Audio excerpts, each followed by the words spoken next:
这是史上最难的面试，考生刚拿到试卷就傻眼了，因为整张卷子都是空的，所有人都一头雾水，却又不敢声张，因为就在刚刚考官宣布了3条规则：不准把自己的试卷弄脏，不准和考官或者保安说话，考试结束前不准离开这个房间，违反上述任意一条就会被取消资格。同时，这场面试的问题只有一个，答案同样也只有一个。Any questions?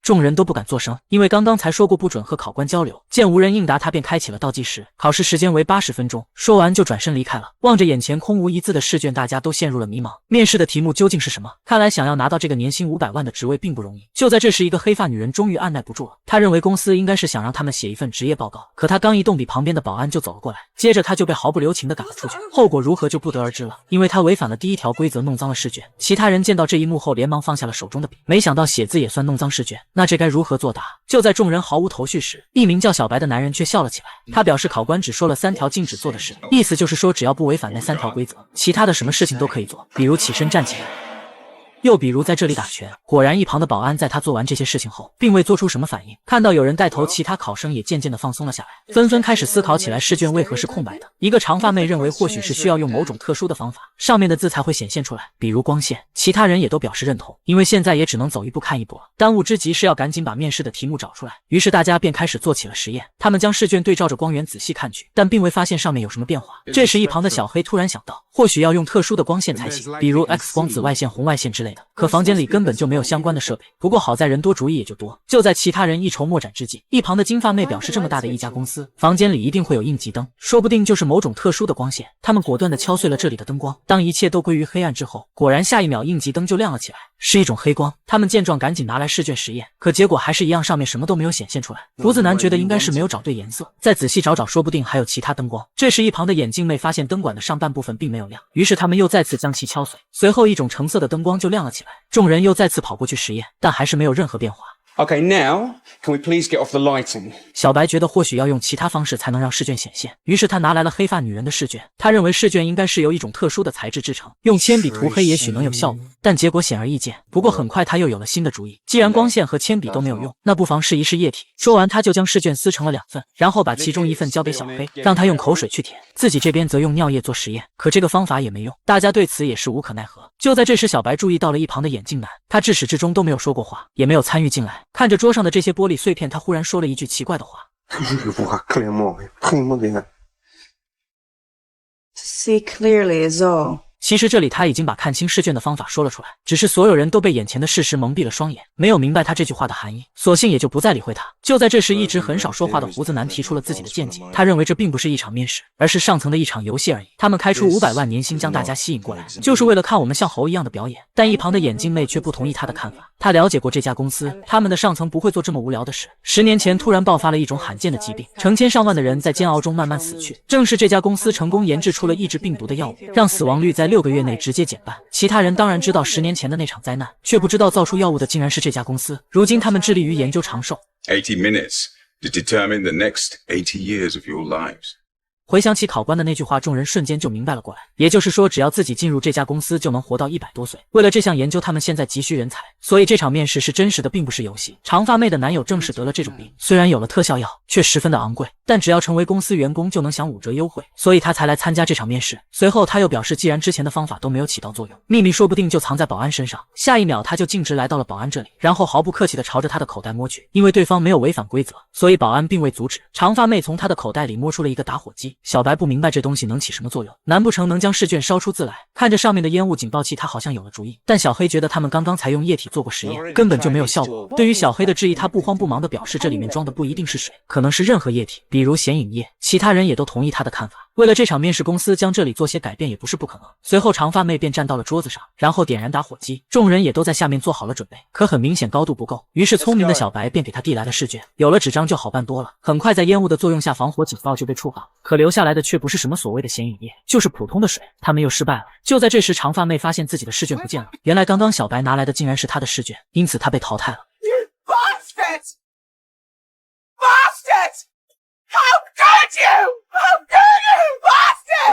其他人看到这一幕都不由得一惊，尤其是小黑。说好的大家先一起合作把问题找出来，如今他却突然反水被刺长发妹，实在是让人感到恶心。他本想冲上去教训这个家伙，却无意间触发了灯光的声控系统。正是这个举动为之后金发妹赢得面试创造了条件，但一切都还没有结束。为了淘汰更多的人，小白又引导无辜的眼镜男撕掉了自己的试卷，没想到对方还真的上榜。就这样，又一名考生被保安赶了出去。面对刚刚的这一幕，其他人都没有上前阻止，因为小白这样做也为自己减少了一个竞争对手。And then there were 5.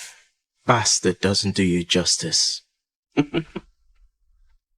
You said we should cooperate until we discover the question. 小白则不紧不慢地解释道：“说到底，我们这些人都是对手，是竞争关系。想要赢得面试，就得多动脑子。你们应该感谢我把人数减少了，大家的胜算又增加了。”小黑再也忍不下去了，胜算增加了又如何？我们现在连问题是什么都还没有搞清楚。他直接上去一拳打晕了对方。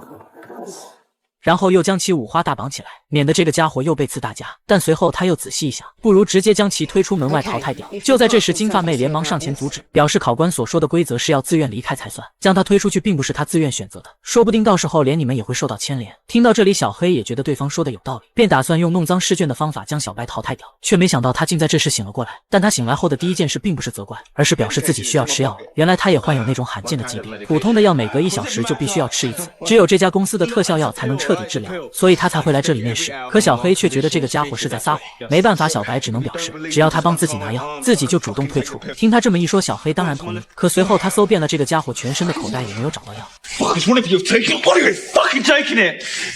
This isn't funny. You know what happens when you don't take suppressants? Unconsciousness, convulsions, shock, coma, then death. If you start to convulse, we'll know you're telling the truth.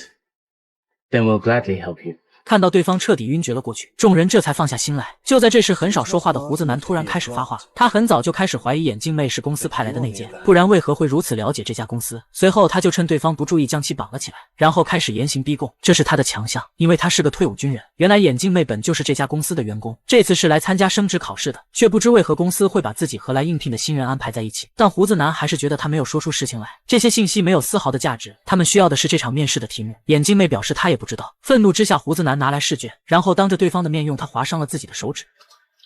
What are you doing? What has to be done within the time remaining? 紧接着就毫不犹豫地割向了他的大腿。小黑见状想要上前阻止，却被对方一肘就撂倒在地，随后又摘掉了他的眼镜。I told you everything I know! Please stop! She's telling the truth.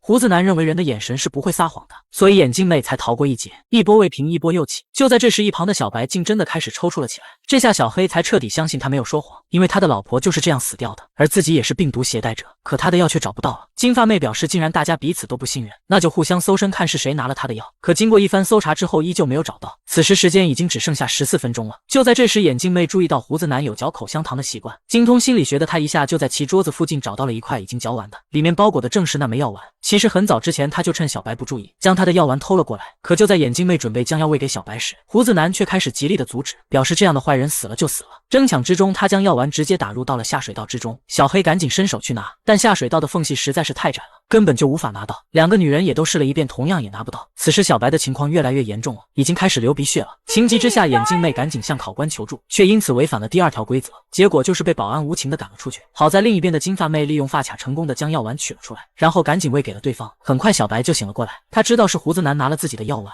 眼看着时间就只剩下10分钟了，可题目却还没有找出来。如今想要赢得这场面试，就只剩下一个方法了，那就是淘汰掉其他所有的人。于是小白便将目光转向了保安的配枪，一旁的小黑也瞬间明白了他的想法。 You wouldn't dare.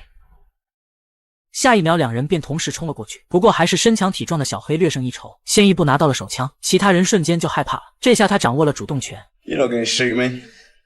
I didn't take it to shoot you. I took it to stop you from using it on us. 却没想到小白很快就冷静了下来，他觉得小黑根本就不敢扣动扳机，看到对方如此畏畏缩缩，他便更加大胆起来。 Don't. 原来这把枪竟然需要指纹才能射击。争抢之中，他用铅笔扎伤对方，然后成功的拿到了手枪。胡子男也想上去抢夺，却一下就被对方击倒在地。这下主动权又到了小白手中，他可就没有小黑那么善良了。随后这个家伙利用保安的指纹要挟其余3人，让他们自己退出面试。没办法，在众生平等武器面前，他们只能答应。首先第一个走出去的是胡子男，然后是金发妹。Ready。小黑瞬间就明白了对方的意思。 Lights out!